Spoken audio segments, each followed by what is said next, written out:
que para ser un buen obispo solo faltaba una cosa, que era llevarse bien con los curas. Darles a ellos la máxima libertad posible y el papel de obispo pues resultaría fácil. Después no resultó tan fácil, ¿eh?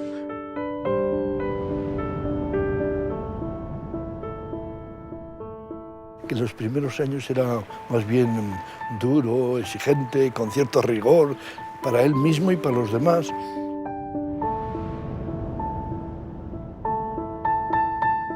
Nos impresionaba la manera de ser de ellos, muy distinta a la nuestra.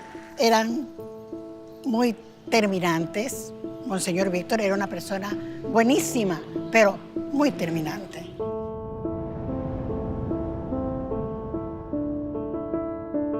El palacio que hicieron para el obispo, Víctor lo vendió para hacer casas y para hacer un centro social. Entonces se creó un problema, incluso con la iglesia regional, ¿no? O la iglesia nacional, porque, entre comillas, como que estaba dando mal ejemplo, ¿no?